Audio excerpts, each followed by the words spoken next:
Oke, teman-teman. Kali ini kita akan bedah gimana caranya menggunakan AI untuk membuat sulih suara materi matematika yang hasilnya jernih dan gampang banget dipahami. Yuk, kita langsung masuk ke pertanyaan utamanya. Gimana sih caranya bikin penjelasan matematika, terutama yang konsepnya abstrak, jadi enak didengar dan gampang dicerna lewat audio? Ini tantangan buat banyak pendidik. Ini masalah klasik ya. Banyak banget siswa yang pusing sama topik matematika yang abstrak. Kenapa? Seringnya sih karena penjelasannya kurang dibarengi sama audio dan visual yang runut dan jelas. Nah, contohnya kayak gini nih. Ada yang susah bedain bilangan pokok di pangkat negatif, ada yang bingung sama transformasi geometri, atau sulit ngebayangin persamaan lingkaran cuma dari rumus. Ini nunjukin kalau narasi yang pas itu, wah krusial banget. Nah, ini dia yang sering salah kaprah. Langkah pertamanya itu bukan langsung rekam suara loh. Justru, yang paling penting di awal adalah kita harus siapkan naskah yang bisa dimengerti sama si asisten digital alias AI-nya. Oke, langkah kuncinya apa? Jawabannya adalah naskah fonetik. Ini bagian yang paling penting tapi sering banget dilewatin.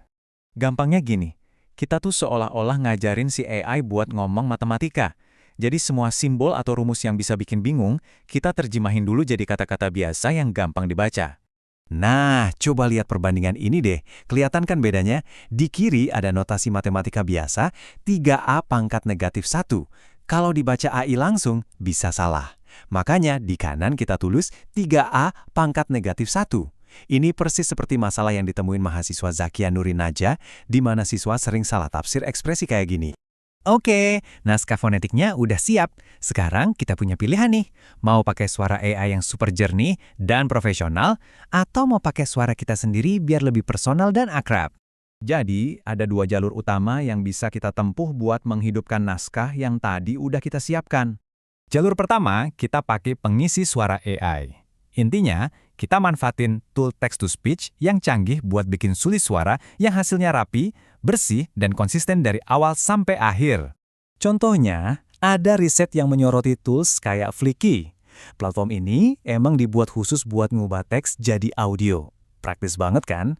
Tinggal copy paste naskah, langsung jadi. Terus, ada jalur kedua, sentuhan pribadi. Di sini, kita pakai suara kita sendiri. Ini bisa jadi nilai tambah loh, karena bisa bikin materi terasa lebih dekat dan akrab buat para siswa. Caranya gimana? Gampang kok, nggak perlu software mahal.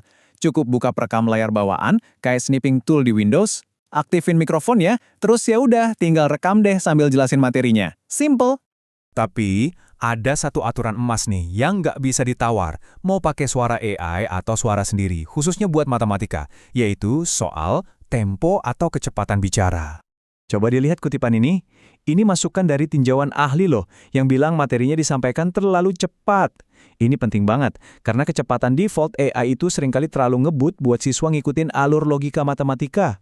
Solusinya gimana? Ya, para peneliti ini akhirnya merevisi videonya. Mereka ganti pakai suara sendiri dan durasinya dipanjangin. Dari yang tadinya cuma 2 menit, jadi 7 menit. Ini bukti kalau ngasih jeda dan nggak buru-buru itu kunci biar siswa beneran paham. Dan enaknya, kendali temponya ada di tangan kita. Oke, dari semua itu, kita bisa simpulkan sesuatu yang penting tentang peran AI dalam proses ini. Jadi, ingat ya poin-poin kuncinya. Pertama, selalu terjemahin dulu simbol matematika jadi naskah fonetik. Kedua, pilih alat yang pas, mau AI atau rekaman pribadi. Ketiga, dan ini paling penting, atur temponya, pelan-pelan aja. Intinya, teknologi ini cuma asisten, yang jadi otaknya tetap kita, para pendidik. Nah, sekarang kan kita udah punya bekal buat bikin audio yang keren. Pertanyaan berikutnya adalah, kira-kira tantangan mengajar apa lagi ya yang bisa kita taklukkan bareng AI? Menarik buat dipikirin.